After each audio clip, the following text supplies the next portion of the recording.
Hello everyone, आप सभी का फिर से स्वागत है। यह घटना चक्र ज्योग्राफी का डिस्कशन है और आज का टॉपिक है अन्य नदियां। तो चलिए स्टार्ट करते हैं।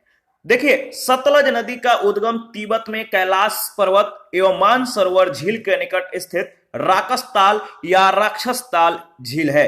यह उत्तर पश्चिम दिशा में बहते हुए सिपकिल्ला के पास हिमाचल प्रदेश राज्य में प्रवेश करती है। यह हिमालय के श्रेणियों को काटकर गहरे गार्ज का निर्माण करती है। यह भारत में ब्यास नदी के जल को और पाकिस्तान में रावी, झेलम और चिनाब के जल को संग्रहित कर मिठनकोट, जो कि पाकिस्तान के निकट है, याद रखिएगा, मिठनकोट पाकिस्तान के निकट सिंधु से मिल जाती है। इसकी कुल लंबाई लगभग 1500 किलोमीटर है। सोन नदी की उत्पत्ति मध्य प्रदेश के शहडोल जिले में अमरकंटक के पास से हुई है। सोन नदी मध्य प्रदेश में उद्गमित होकर उत्तर प्रदेश, झारखंड और बिहार से प्रवाहित होते हुए पटना के समीप गंगा नदी में मिल जाती है। सोन की प्रमुख सहायक नदी, याद रखिएगा, रिहंद और उत्तरी कोयल है। कोसी नदी पूर्वी नेपाल में गोसाई थान के उत्तर से निकलती है। कोसी की लंबाई 720 किलोमीटर है। भागलपुर, जो कि भागलपुर बिहार के समीप यह गंगा में मिल जाती है। कोसी नदी की 7 धाराएं हैं, याद रखिएगा, कोसी नदी की 7 धाराएं हैं, जिनमें अरुणा जो है प्रमुख है। यह नदी अपना मार्ग परिवर्तन करने तथा आकस्मिक बाढ़ लाने के लिए प्रसिद्ध है, इसीलिए इसे बिहार का शोक कहते हैं। दामोदर नदी का उद्गम छोटा नागपुर पठार से होता है। यह नदी भ्रंश घाटी से होकर बहती है। इसकी सहायक नदियां बराकर, जमुनिया एवं बरकी आदि हैं। दामोदर नदी अंत में रूपनारायण नदी के जल को संग्रह करती हुई कोलकाता के 55 किलोमीटर दक्षिण में हुगली से मिल जाती है। दामोदर नदी की कुल लंबाई 592 किलोमीटर है। एडन नहर वर्ष 1938 में दामोदर नदी से निकाली गई है, याद रखिएगा, कौन सी नहर? एडन नहर। गिरिडीह और दुर्गापुर के बीच 300 किलोमीटर लंबे मार्ग में यह जैविक मरुस्थल बन गई है। इसे बंगाल का शोक भी कहते हैं। हगरी नदी पश्चिमी घाट से निकलकर कर्नाटक और आंध्र प्रदेश से प्रवाहित होते हुए तुंगभद्रा नदी में मिल जाती है। इसे वेदावती नदी के नाम से भी जाना जाता है। वेदा और अवथी नदी ये सहाद्री से उद्गमित होकर पूरा के पास मिलकर वेदावती कहलाती है, याद रखिएगा। झेलम नदी हिमालय पर्वत श्रृंखला में पीर पंजाल पर्वत पर स्थित वेरीनाग जल स्रोत से निकलती है। यह नदी उत्तर पश्चिम दिशा में बहती हुई वुलर झील में मिलती है। जो वुलर झील है यहां पे मिल जाती है। श्रीनगर शहर झेलम नदी के किनारे बसा हुआ है। झेलम और रावी पाकिस्तान में चिनाब नदी में मिल जाती हैं। भारत में हिमाचल प्रदेश राज्य के लाहौल घाटी में चंद्रा और भागा नदियां प्रवाहित होती हैं। चंद्रा नदी का उद्गम चंद्रताल के निकट एक ग्लेशियर से होता है, जबकि भागा नदी का उद्गम बारालाचा लाक के निकट है। या मतलब इसे ध्यान रखना है, बारालाचा लाक के निकट इसका जो उद्गम स्रोत है। टंडी के निकट चंद्रा एवं भागा का संगम होता है। यह चंद्रभागा नदी या चिनाब नदी कहलाती है। झेलम की सहायक नदियां कौन सी है?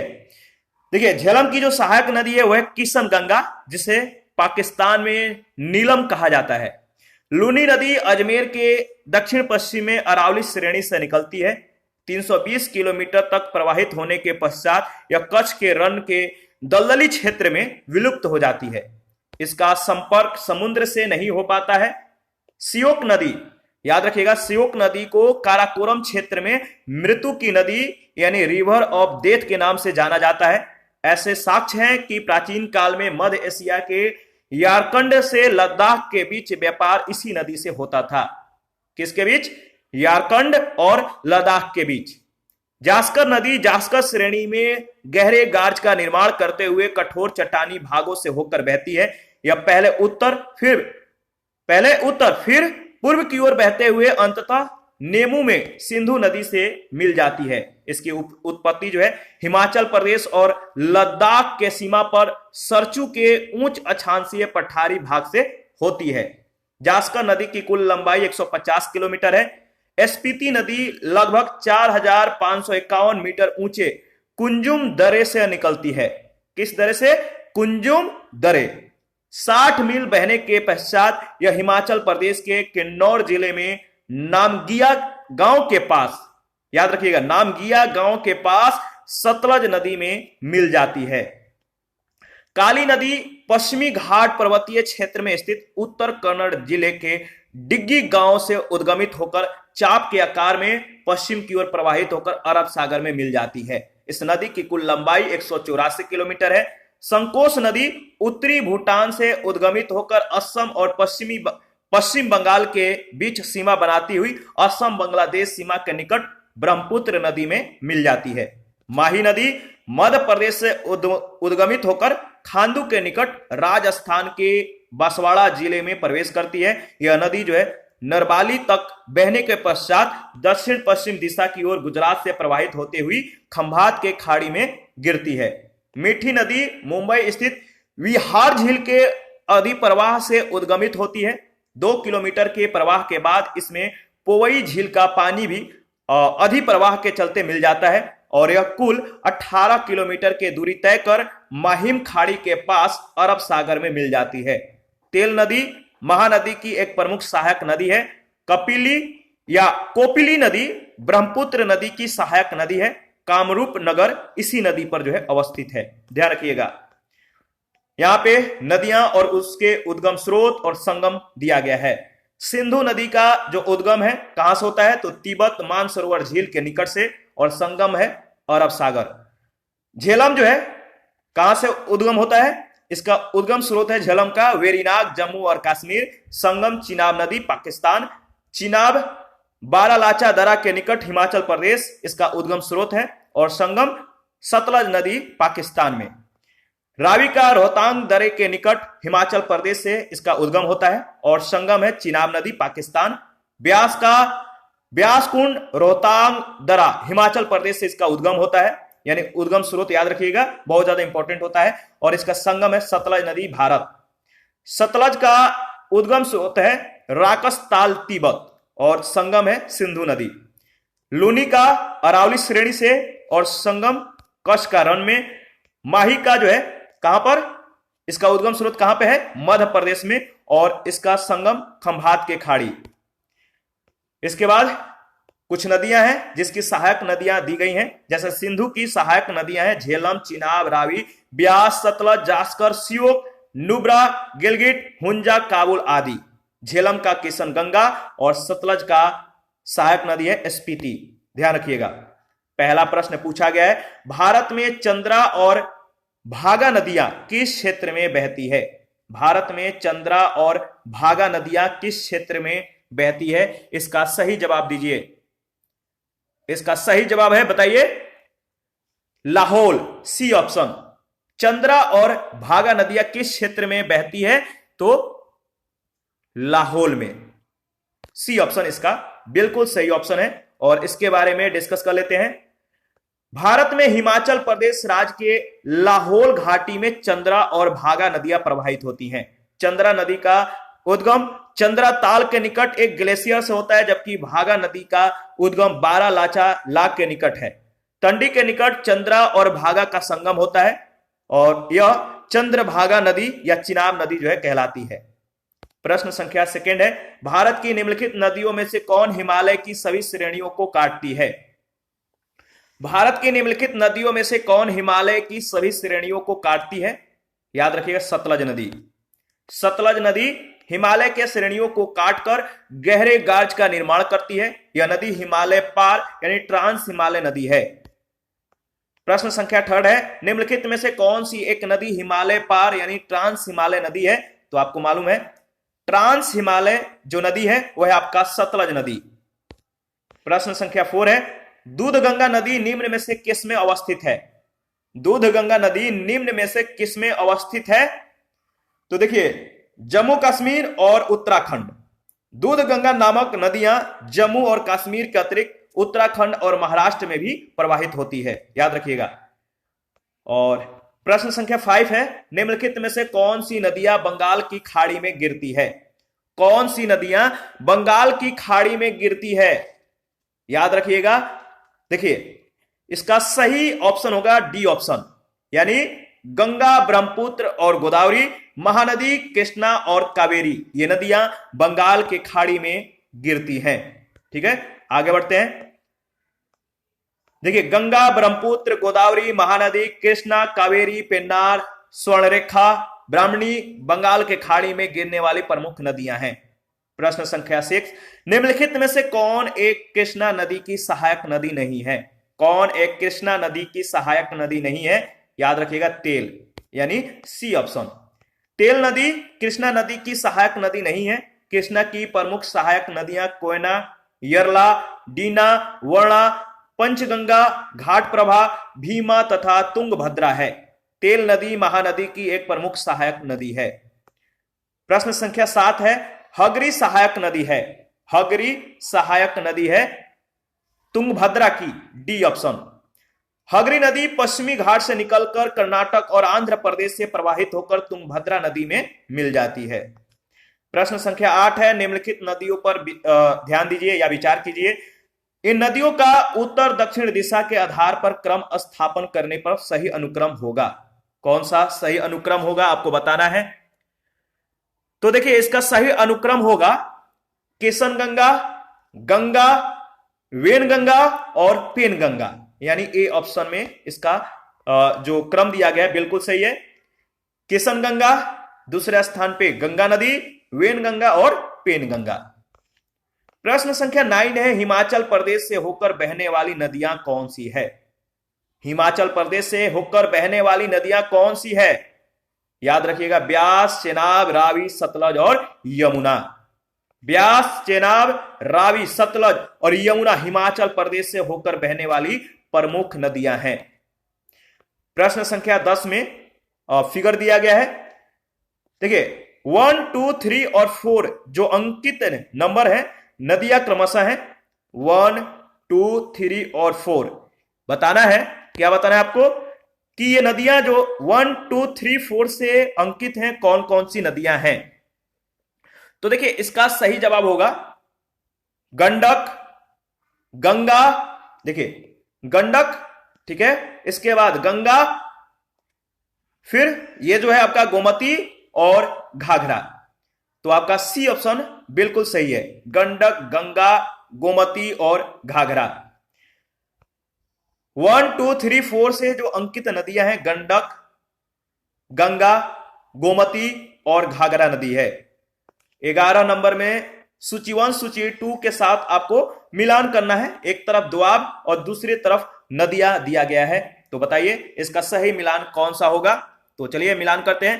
देखिए जो विष्ट दोआब है, विष्ट दोआब जो इसकी नदियां हैं ब्यास और सतलज के मध्य, विष्ट दोआब ब्यास और सतलज के मध्य। बारी दोआब, बारी दोआब रावी और ब्यास के मध्य। याद रखिएगा बहुत ज्यादा इंपॉर्टेंट है। बारी दोआब जो है बताइए रावी और ब्यास के मध्य, ठीक है।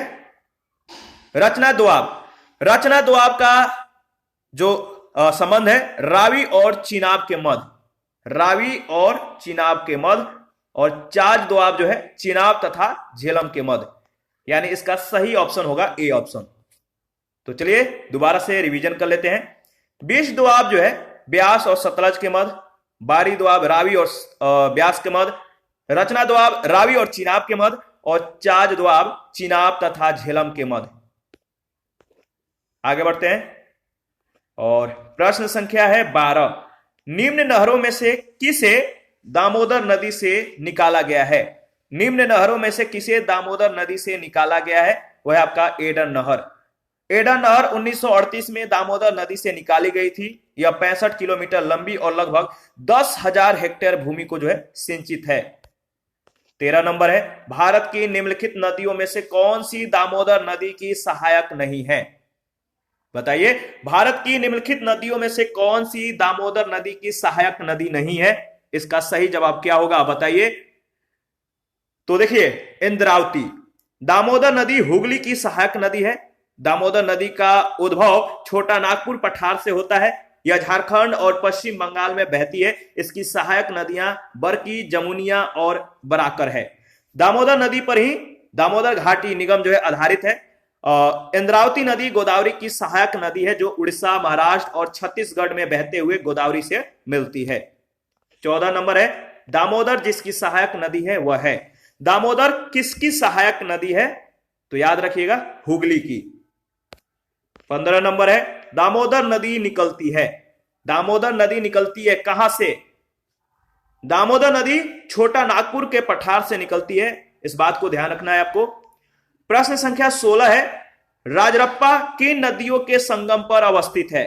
राजरप्पा किन नदियों के संगम पर अवस्थित है? राजरप्पा किन नदियों के संगम पर अवस्थित है? दामोदर, भेरा, याद रखिएगा दामोदर और भेरा। देखिए रांची से 80 किलोमीटर दूर रामगढ़ चित्रापुर रोड पर स्थित राजरप्पा एक शक्तिपीठ है।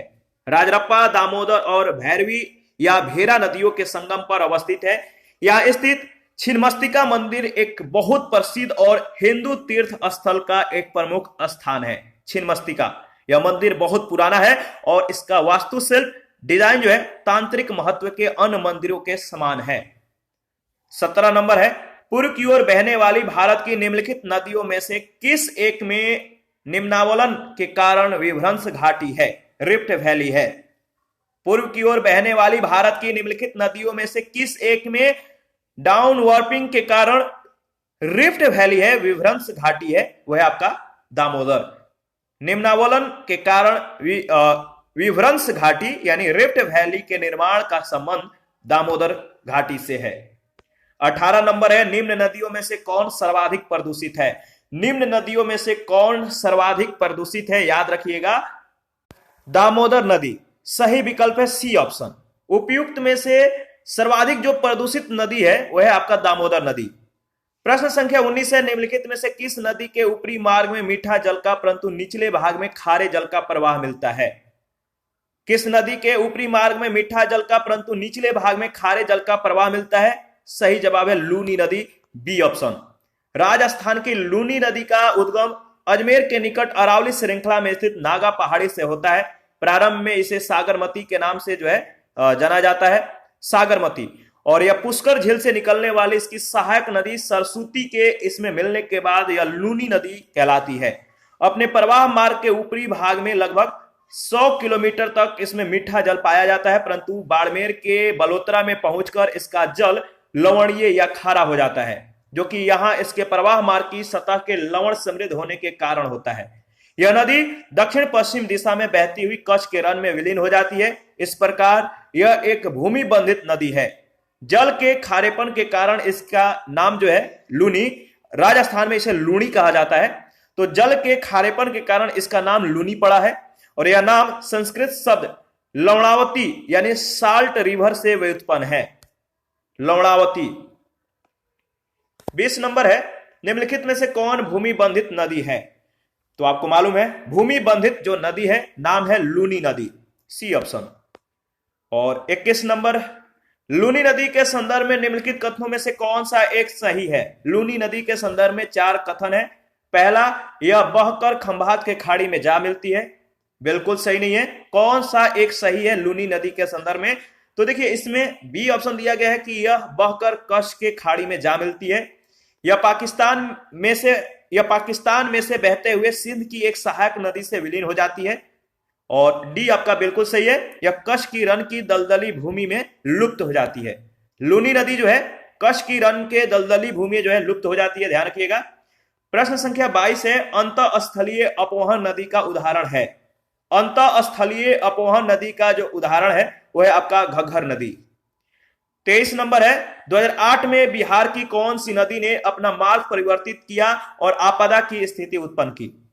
बिहार की कौन सी नदी ने 2008 में अपना मार्ग परिवर्तित किया और आपदा की स्थिति उत्पन्न की? याद रखिए कोसी नदी। कोसी नदी अपने मार्ग परिवर्तन और आकस्मिक बाढ़ के लिए प्रसिद्ध है और इस कारण इसे बिहार का शोक कहा जाता है। 2008 में बिहार में कोसी नदी ने अपना मार्ग परिवर्तित किया और बाढ़ रूपी आपदाएं की जो स्थिति है उत्पन्न कर दी। 24 नंबर है निम्न नदियों में से सबसे अधिक नदी पथ परिवर्तन किया है। वह कौन सी नदी है जो सबसे अधिक अपना मार्ग परिवर्तन करती है? वह है आपका कोसी नदी, याद रखिएगा। और इसे बिहार का शोक भी कहा जाता है। 25 नंबर है, निम्न नदियों में से कौन अपने मार्ग में परिवर्तन करने के लिए कुख्यात है? कौन सी नदी जो है अपने मार्ग को परिवर्तन करने के लिए विख्यात है? वह है आपका कोसी नदी।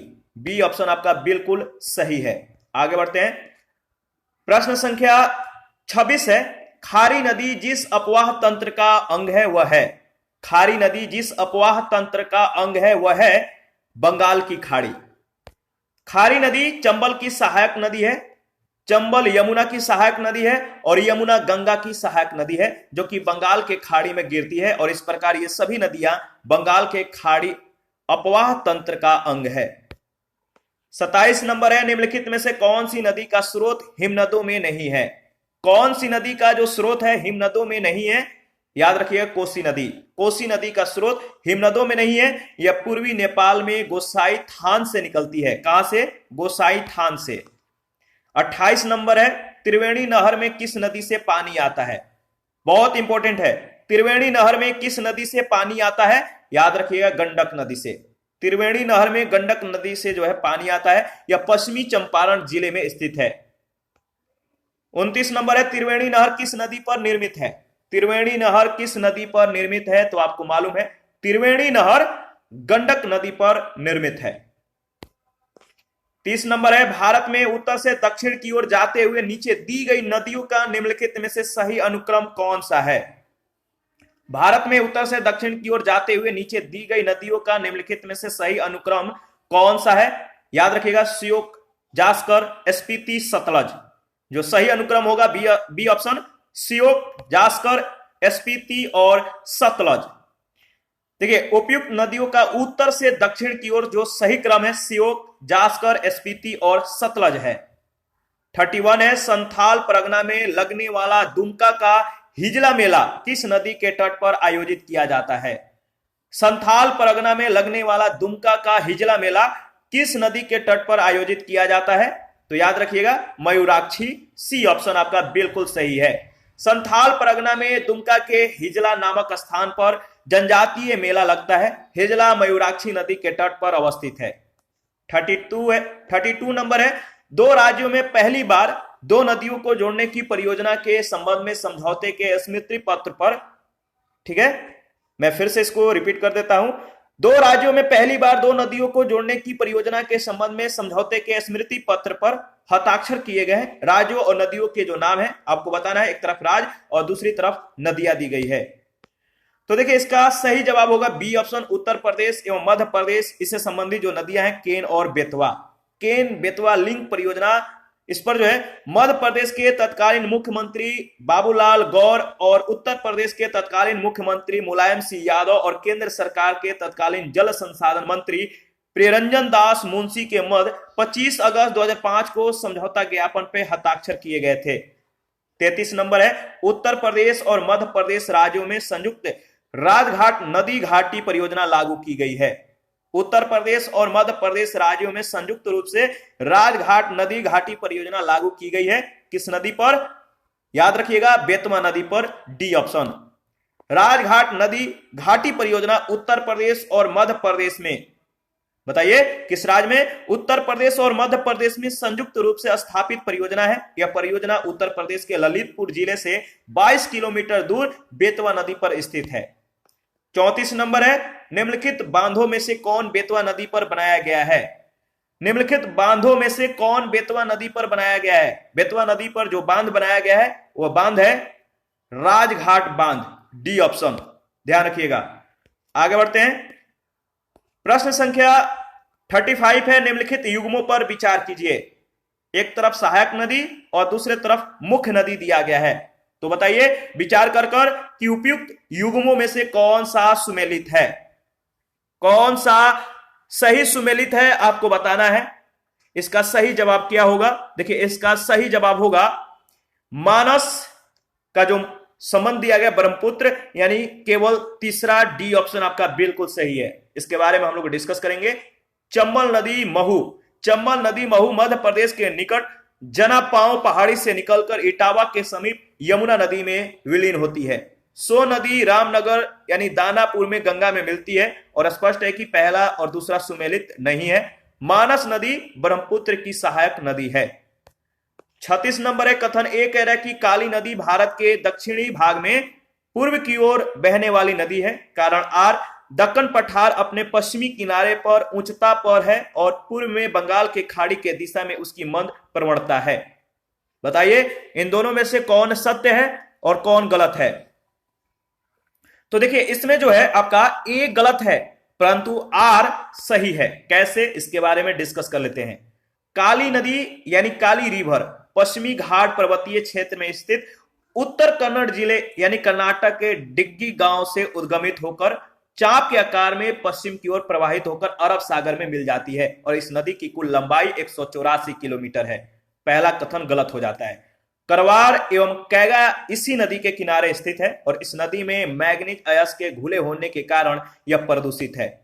दक्कन पठार आमतौर पर नर्मदा नदी से कुमारी अंतरिप और पश्चिम में अरब सागर से पूर्व में बंगाल के खाड़ी के मध्य विस्तृत है। इस पठार की समुद्र तल से जो औसत ऊंचाई है याद रखिएगा 600 मीटर है।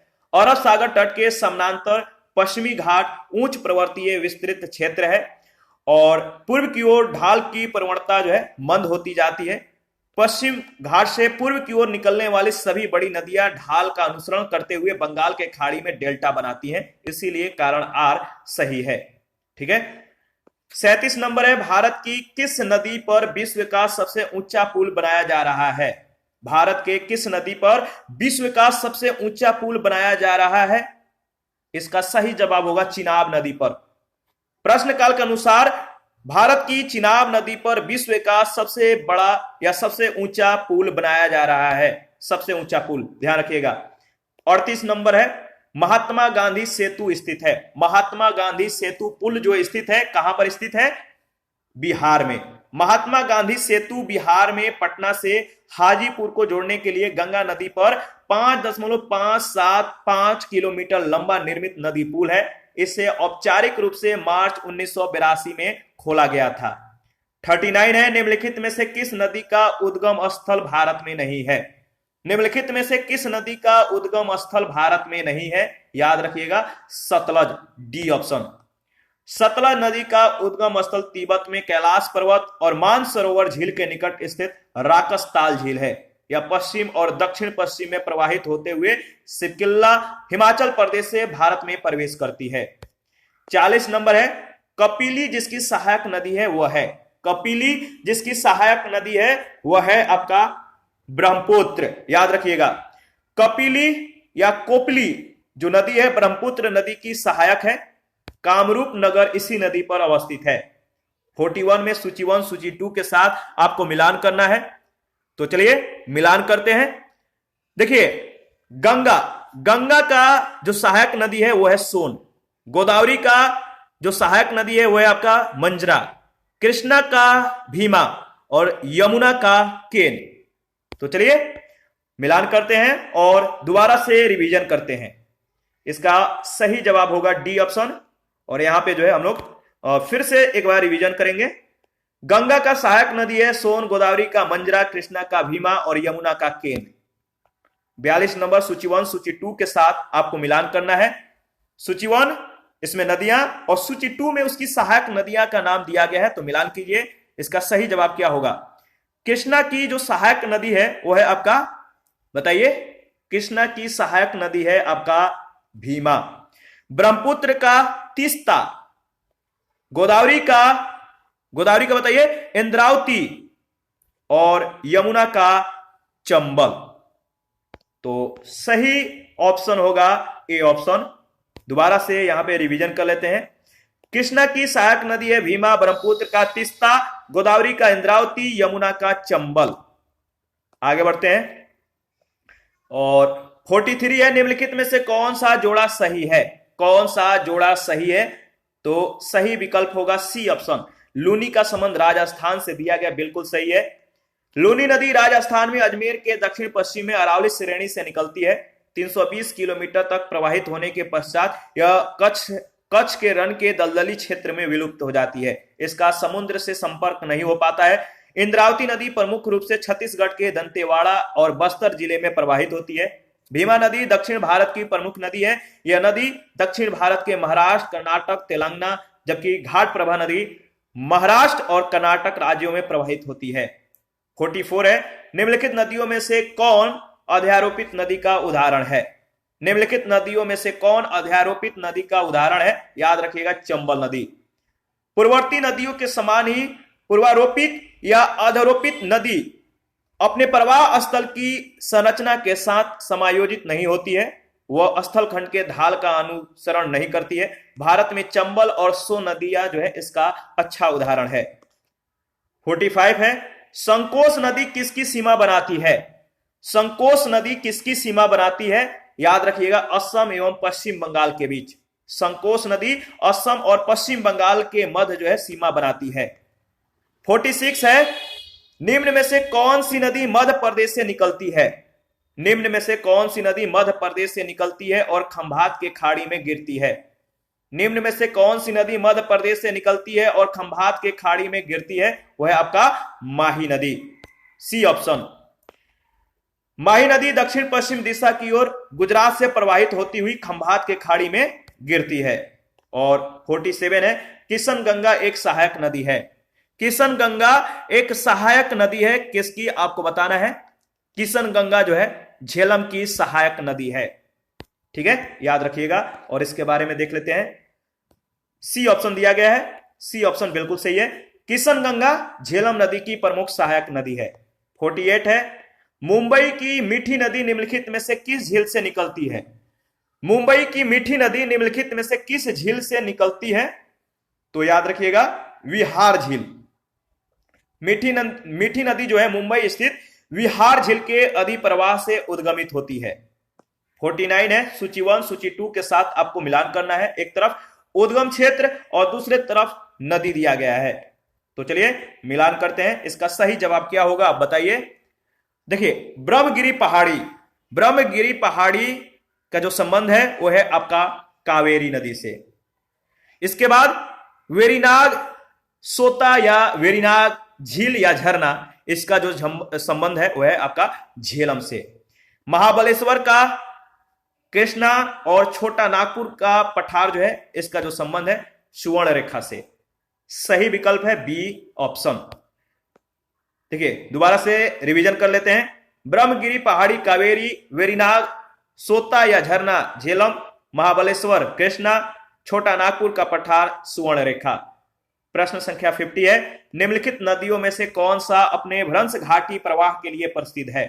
निम्नलिखित नदियों में से कौन सा अपने भ्रंश घाटी प्रवाह के लिए प्रसिद्ध है? याद रखिएगा, दामोदर। प्रश्नगत नदियों में से दामोदर नदी अपने भ्रंश घाटी प्रवाह के लिए प्रसिद्ध है। यह झारखंड राज्य के छोटा नागपुर पठार में खमरपा पहाड़ी से निकलती है। यह हजारीबाग पठार एवं रांची पठार के मध्य प्रवाहित होते हुए भ्रंश घाटी का निर्माण करती है। और इसी के साथ आज का सेशन समाप्त करते हैं। नेक्स्ट सेशन में नदियों के किनारे स्थित नगर के बारे में डिस्कस करेंगे।